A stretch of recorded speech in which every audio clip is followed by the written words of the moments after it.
You're listening to Clinical Connections, the Zepf Center podcast connecting you to the latest clinical topics.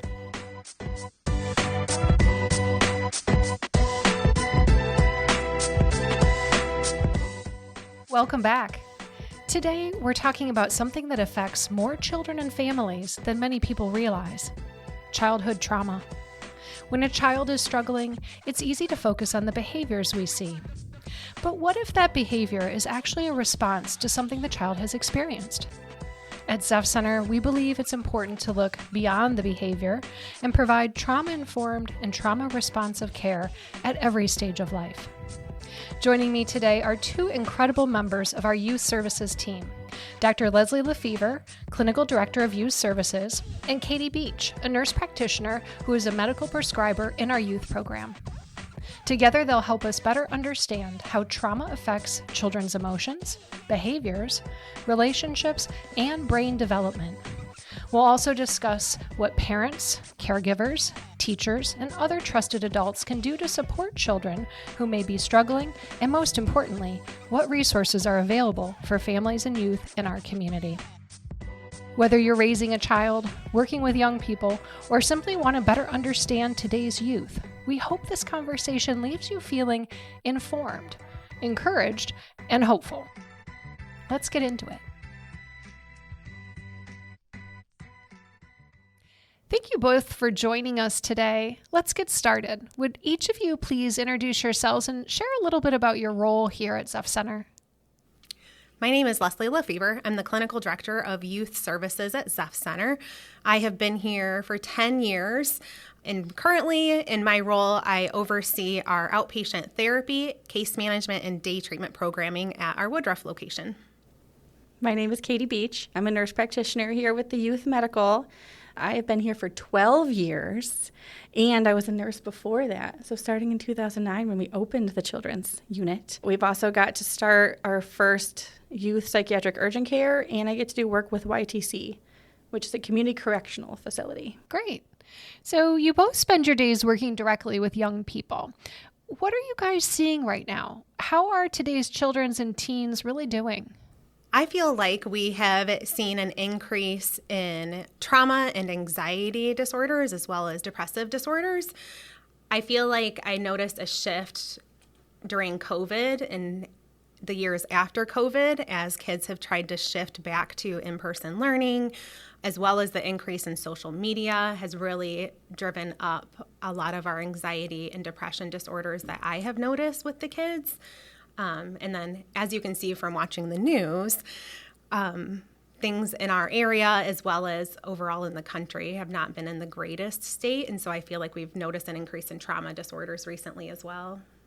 I've seen pros and cons. I think that over the years, kids are more resilient. They're more open with their mental health. They're okay with saying, I'm not okay. Please, someone get me help somewhere. They're more emotionally aware. But I do see more early substance abuse as young as 9 and 10 years old.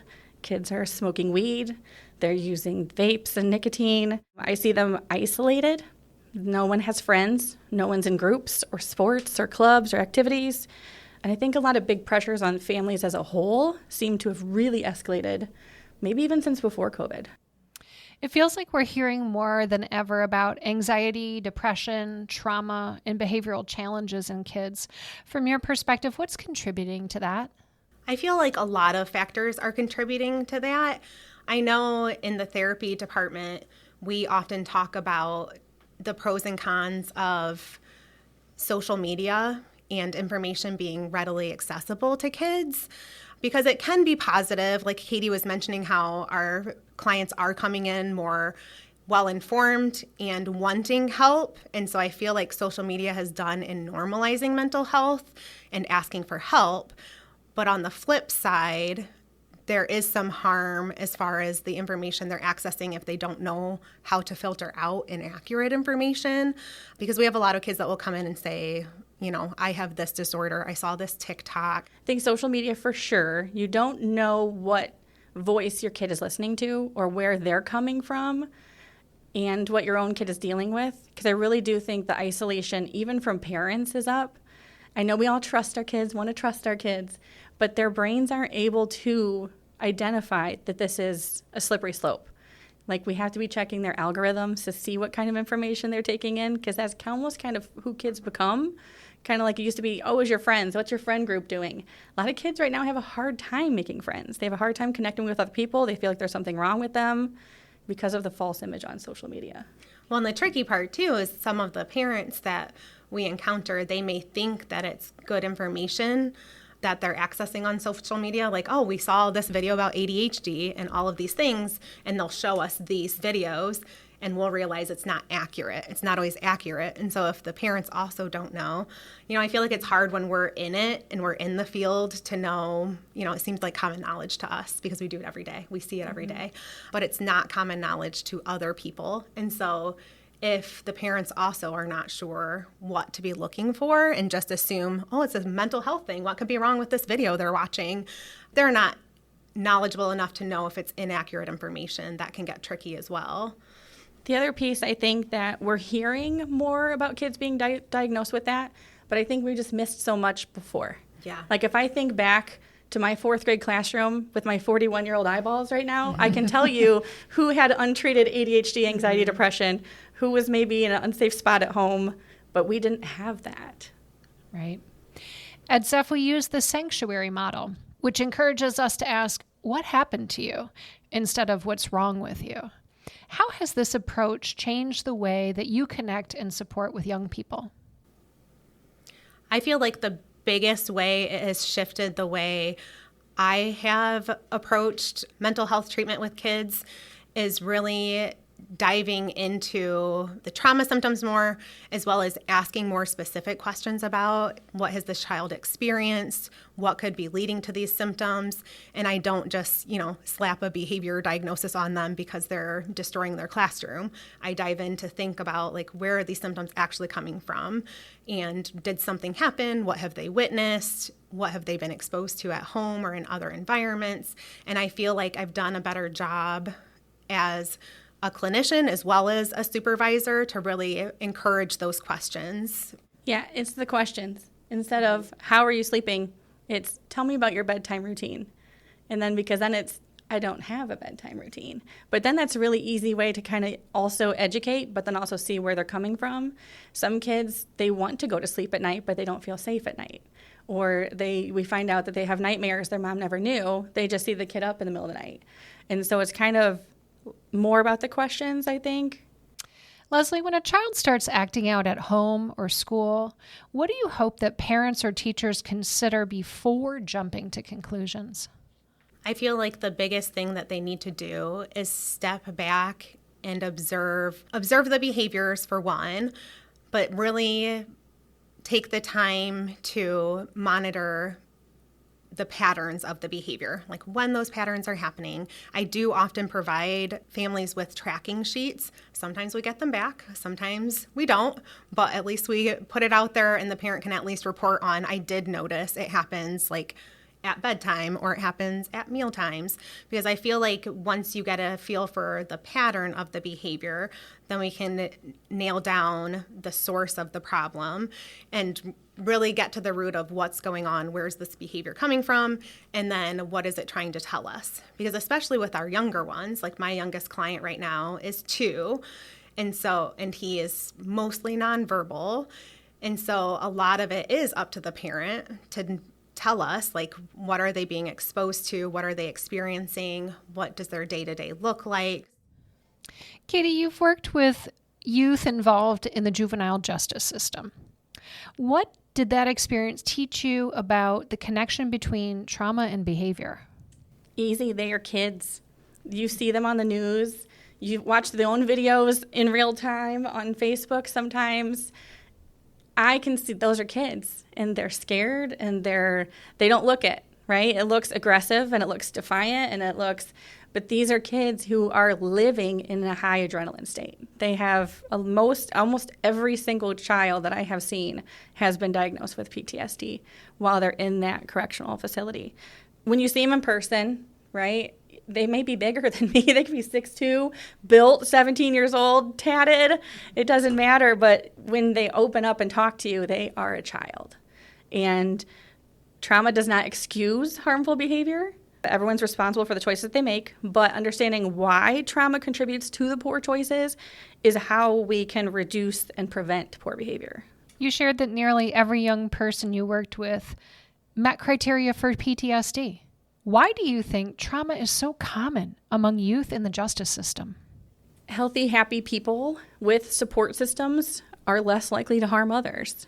You have your exposure to adverse childhood experiences. That would be physical abuse, sexual abuse, emotional abuse, neglect, seeing criminal behavior. It affects the developing brain. Chronic trauma activates the body's stress response over and over and over. And they almost kind of live in this state of fear and this just response and overreactivity. Also substance abuse. And that really changes the developing brain. Not an even weed that all the kids like, it's just weed, that we hear that all the time. It's just weed. But when we already have maybe some mental health issues at home, it can actually exacerbate the problem. Trauma doesn't always look the way people expect. What are some of the ways it can show up in children that adults might miss or misunderstand? I feel like the early childhood age is where it's the most obvious that it comes out as behavior instead of trauma, and it does make it a little bit tricky to diagnose at times. So my background is primarily in early childhood, the 2 to 10 age range, and oftentimes they would show it by like destroying their classrooms, running out of their classrooms. They would often hit people at home, especially if they had been exposed to domestic violence. I noticed that primarily if there was DV in the home between like a father and a mother, then oftentimes the child would also become aggressive towards the mother. And I feel like it comes out as like defiant behavior, disrespectful. And so all of it is just very in-your-face behaviors when it comes to the early childhood age range, that then we do get those referrals for ADHD medication, or they want to slap like an oppositional defiant disorder diagnosis on the child. And it is hard to kind of educate them that actually it is trauma and try to explain those triggers, because I've had to go to like schools to help educate on different trauma triggers as well as parents.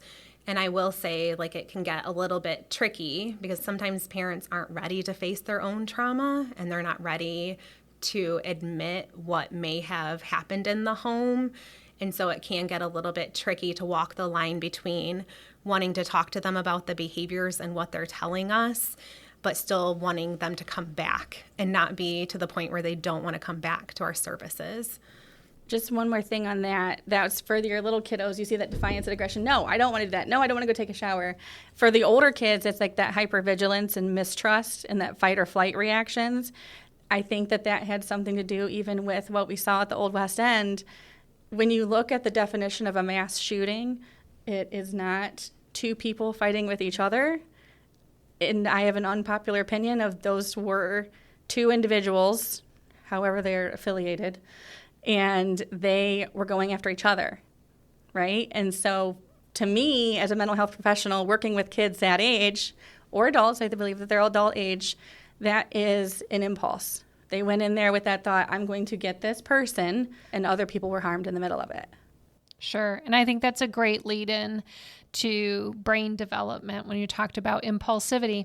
Can you help us understand how trauma affects a child's developing brain and the way they think, learn, and make decisions?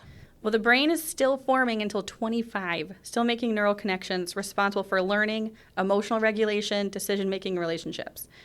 That's where you see those kids with that emotional regulation, like, why are you looking at me like that? And then it's a fight. You can roll your eyes and walk away.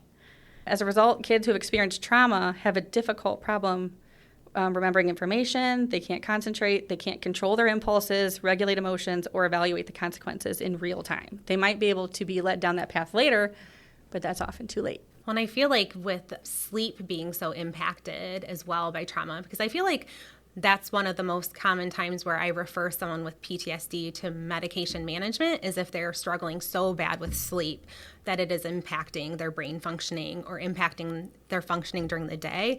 Because sleep is one of the biggest things I talk to parents about. Like, what does their sleep look like? How much sleep are they getting? Because sleep impacts so many different areas of their life.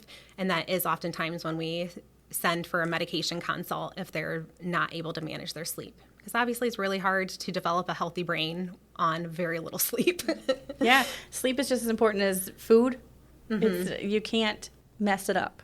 Sleep is the recharge, right? It's like plugging your cell phone in at night so that you've got a full battery the next day. I also read that from the hours of 10 to 2, if you do not hit those, you cannot have a restful, restorative sleep.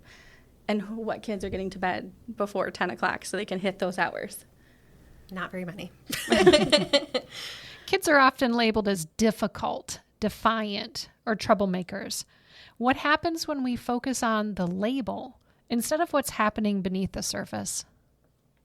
I think labels lead to punishment.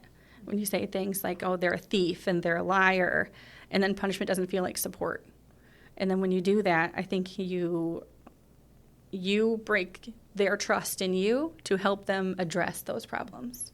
So I feel like one of the biggest things we hear is manipulative. They call a lot of kids manipulative, even the younger ones, and that always really shocks me because I can never imagine referring to a child as being manipulative because I feel like their behaviors are trying to get a need met. And if this is the only way they know how to try to get this need met, is it really manipulation or is it survival? And what they have learned is what they have to do to get their needs met. And those labels can be really harmful. You know, I've had sessions where parents are sitting in front of their child or like foster parents, grandparents, and telling their child that they don't want them in their home anymore. And that can do a lot of harm to someone who already has a low self-esteem or had attachment issues related to their trauma and removals. It can really do a lot of damage that then needs to be undone through therapy. Sounds like a vicious cycle of trying to meet needs, and then the behaviors get labeled, and then the label causes low self-esteem or feelings of insecurity, hence maybe more behaviors. Well, and that's often when we find out that the parent has also probably been parented in the way that they're parenting, and because PTSD is usually kind of cyclical. If it's happened in their home to their children, they may have had their own experience with it. After all of the young people you've worked with, what's something you wish every parent, teacher, or trusted adult understood about kids and trauma? I think they need you more and not less. Some parents will say, oh, they're a teenager. They're in their room all the time. They just need their space. No, they don't. They may say that, and they will, but they don't. They want to come home to someone who's happy to see them. They want to eat dinners together. They want to spend that even quality time with you.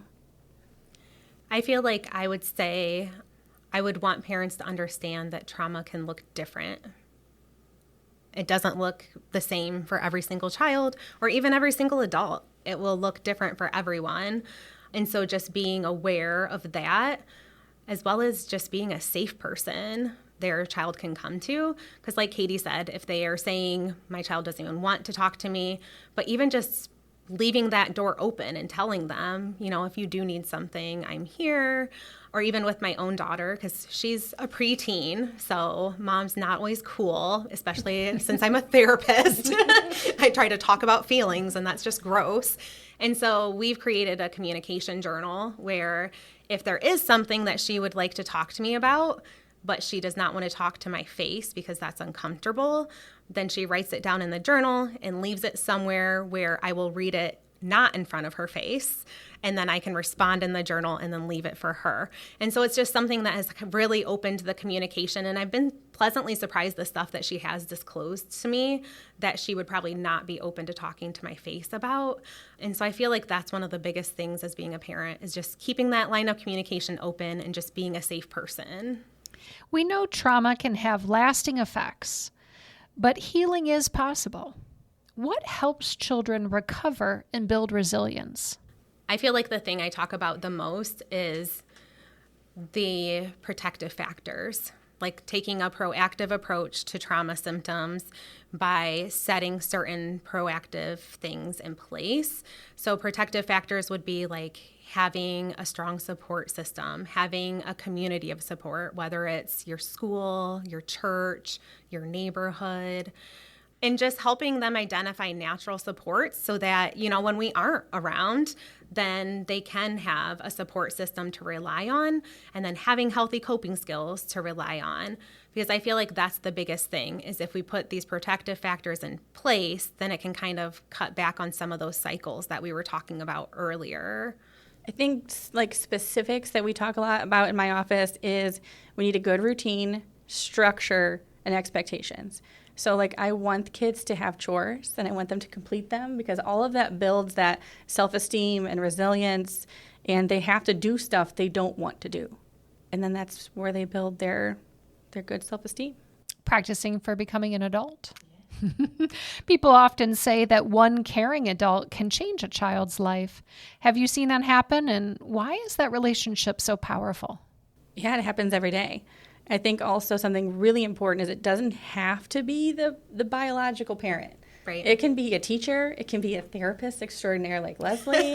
It could be the neighbor next door who just greets you off the school bus and gives you a sandwich and asks how your day was. Like, you need one person that's invested. And that Oprah book is really good about talking about that. And I feel like I noticed that the most with our foster kids. Like, there's one foster child that I've worked with.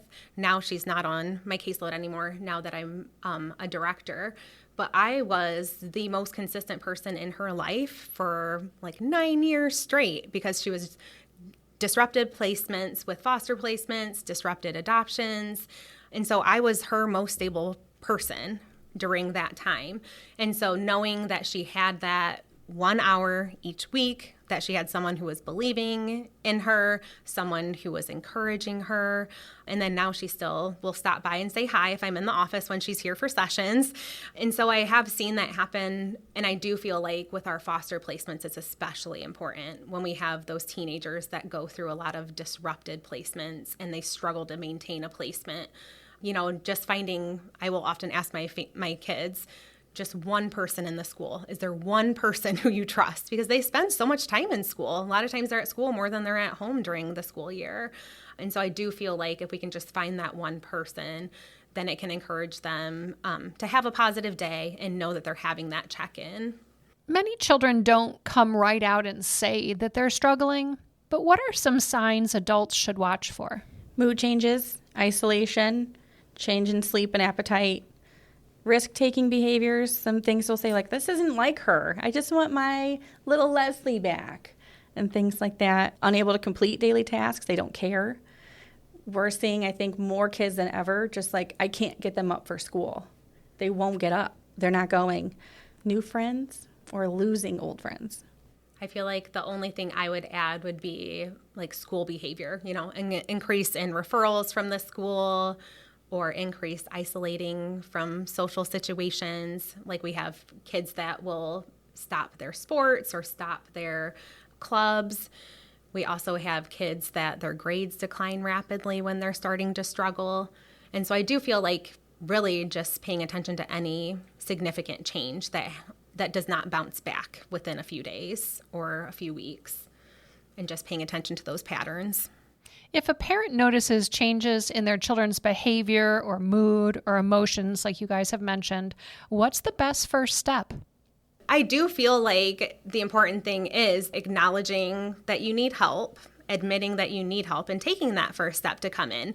And I often will tell parents that just because you come in for that new patient appointment doesn't mean you're going to need ongoing services forever, because I feel like some parents are still nervous about that stigma. Or even when I'm talking to them about like seeing the psychiatric team, and I tell them, you don't have to be put on meds. Like, just go talk to them and see how they can help, because it doesn't mean you're going to leave that day with a prescription and be put on meds forever. And so I feel like a lot of it is that psychoeducation, that just taking that first step, making that call, and coming to talk to one of us about what's going on. And oftentimes I feel like after that first appointment, they even start feeling a little bit better, that we have a direction we're going. We know the goals that we're going to be working on, and we don't have to keep you in treatment forever to make progress. And on the medication side to things, we really, I think, especially working with kids, and here is that we have, like, I think, the best prescribers in Toledo, because we do a lot of conservative what else have we tried first? We have the pleasure of working with the best therapy team right upstairs. We can walk right up, we can call, we can say, what is going on with this? Have we tried this, this, and this? We also want to find out, is there something medical going on? Because we are medical practitioners, we want to make sure and rule out other issues that maybe a new, fresh pair of eyes could identify. When adults respond to challenging behaviors, what are some of the common mistakes they unintentionally make, and what would you encourage instead? I feel like judging and overreacting. And I am completely guilty of this with my own children. That's what I was just going to say. Yeah. I feel like as a caregiver, it's important to know your triggers. And I definitely am not perfect every single time. And I definitely will sometimes, do a snap reaction and say something that I'm like, I definitely shouldn't have said that. But I feel like being able to admit that and say, I am sorry that I yelled, that wasn't okay, and be able to model appropriate coping skills is important. But I do feel like that's one of the biggest things that I talk to caregivers about is building up your own support system, learning your own coping skills that work for you, and definitely identifying your triggers. Yeah. Well, and overreacting when they're like, so-and-so did this on the bus. What? Who? Why? Do you want me to call their mom? And then so the other thing I do is like, do you want me to listen or do you need my help? Because sometimes that, even just saying that sentence gives me a second to calm myself down before I respond to my kids. Well, and even when in our treatment, there are times when we separate the child and the parent when we're talking about certain topics, just to give the parents that time to you have your reaction with me, and then we're going to bring the kid in, and then we're going to be calm, okay? Because we know it's hard. Most of us are parents ourselves, and so we know it can be very hard, especially when, when Mama Bear comes out. It can get tricky. Yeah. Well, and validating their feelings, saying like, you must be feeling like this, or, oh, that would make me sad too. And then what can we do about it together? I love the candidness that both of you bring to this conversation. And it's a great opportunity to mention your column, Leslie, Parent Playbook, that you write very genuinely, that is found on our website. Do you want to speak a little bit to kind of the advice that you are putting out there for parents, based not only on your clinical training, but also from being a mom? Of course. I definitely think once I became a mom, my therapy style shifted a bit, because I do feel like prior to becoming a mom, I may have been a little bit more judgmental. I mean, I was a baby therapist at the time, I will say that, but I feel like working with some of the parents with the younger kids now and being able to admit I struggle sometimes too really helps them relax, and it helps them trust me a little bit more. But yeah, Parent Playbook has been really fun to write. And if you are interested in a topic, you can feel free to submit it on our website. There's a link to our marketing email that you can email a question that you have. So far, I've written about advice on how to survive the summer, because we know that the children are out of school. Routines go out the window, and eating all the snacks. All of the snacks. So all the parents say they're and eating the out of house. Not the healthy snacks either. They don't want the carrot sticks. And so oftentimes with the lack of structure and increase in junk food, sleep schedules going out the window, then we have an increase in behavior. So that was one of the most recent ones that I wrote. The next one I'm doing addressing how to respond to not feeling safe in your neighborhood and how you would help your child feel safe. Parenting often means balancing compassion with accountability. What does that balance look like in practice? Kids need empathy and boundaries. Loving and supporting them always comes first, but part of that is explaining to them that every action has a consequence. An example is, I can see you're really upset, but it's not okay to hurt someone else. So kids will never come out and tell you that they want discipline, that they want it. They need it. They need someone to say, this is too much. It helps regulate their own emotional regulation and helps them know what's too far, how they can stay safe and keep others safe. And I often talk about natural consequences and how to use that in parenting as well, which I feel like balances it well, obviously within reason.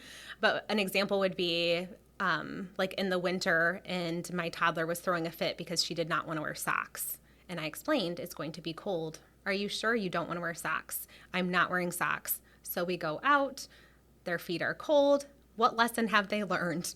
Next time I'm going to wear socks. And so obviously, as long as it's within reason and a safe situation, I do try to implement natural consequences and helping them make choices, but then realizing themselves that was maybe not the best choice. Maybe I'll choose something different next time. But my toddler's very stubborn, so she might not. So I feel like I use that a lot with parents as well, which I feel like is a good balance of, giving them that safe space to test out limits and test out boundaries while also learning their own limits. Katie, you've seen young people overcome incredible challenges and completely change the direction of their lives. What do you think made the biggest difference? So you want to say something like that one special person or building their self-esteem. But really, I feel like, especially the work with YTC that I see the therapists do and getting to see how they work over there is honestly education and information. It's almost like they're reparenting while they have them there. They're giving them complete structure and routine. Those kids know every time when they're waking up, what they're doing. They have school, they've got their mealtime, they've got gym, they've got creative outlets that they're allowed to do. But then they also are doing family sessions, and then they're getting things out and processing things with the help of someone to help the family too, which gives them more information of like, okay, this wasn't okay. That happened, and this has affected how I am going. But then also they set those goals. They help them get their GED or graduate, catch up on credits, and almost give them a chance as a complete do-over. Leslie, this work can be emotionally demanding. What continues to give you hope? I feel like the reason why I chose to work with the younger kids is because that's typically the age where you can see progress a little bit faster and kind of see those happy endings. And that definitely continues to give me hope, being able to see that shift. But honestly, sometimes it's just the parents that keep coming back and keep bringing their kid. They trust us to keep coming back. And it definitely can be hard at times when you've been in the trenches for so long and you've been in community mental health for so long. But I feel like the youth department does a really good job as a whole of celebrating our shared cases, because I feel like with all of us being in the same building, I feel like we use a really strong treatment team approach. And so being able to celebrate those things with your treatment team can make a really big difference. It's not just a me celebration because I had a success, but I think it does make a difference when you're such a close-knit team and being able to celebrate those things as well as just have each other's back when we have hard days. When those kids come in their graduation with their caps and gown. Yes. That's it. Yeah. Uh-huh. I know several of the adult clients that I've worked with here at Zepf Center have said, if I had this support and this intervention back when I was a kiddo, it would have saved me decades of discomfort. Mm-hmm. So what you're doing is very important. What services and supports are available for families who are concerned about their child's mental health before things reach a crisis? I think reaching out to you have to build a village. You have to have your own, if it's not family, it can be friends, it can be trusted people from your kids' school, people that care. I think building that circle first, I think is very helpful. And I feel like if they're at a point where they know something is going on with their child and they want support, but it's not quite at crisis level where we need to call 988 or go to the hospital, then that's a really good time to start outpatient services and maybe come in for a new patient appointment to kind of talk about, is this a problem that we need to address, or do you think this is developmentally normal? That way you're starting to build those skills before it becomes a crisis and kind of building up the services ahead of time, because we want to prevent them going to the hospital or getting to the point where they're calling our crisis line and trying to get in immediately. We want to try to get ahead of it and address those behaviors before it gets to that point. What would you say to a parent who is feeling overwhelmed or worried they've made mistakes and that it's too late to help their child?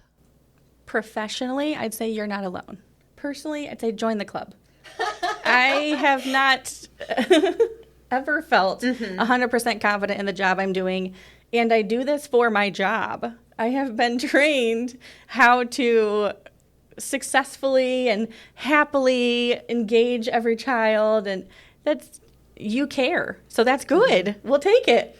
Right. And I feel like that is the conversation I often have with parents is you're here, you chose to bring your child here, and you worry about your parenting style, which tells me you care, and so you're probably doing okay.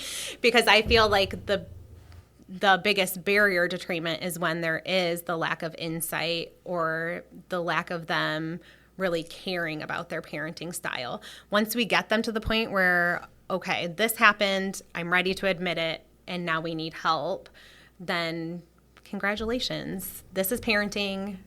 It's messy. We all make mistakes. We're going to get through this together. And kids are resilient. Their brains continue to develop through childhood and adolescence, which means they can learn new skills, build healthier relationships, and recover from those difficult experiences. I feel like I would also talk to parents about getting their own supports, because oftentimes it's easier to bring your child for trauma treatment than admit that you might need trauma treatment as well. And I feel like it's hard to support your child if you are still being triggered by your environment or still have certain triggers happening, or we have where the child is triggering to the parent.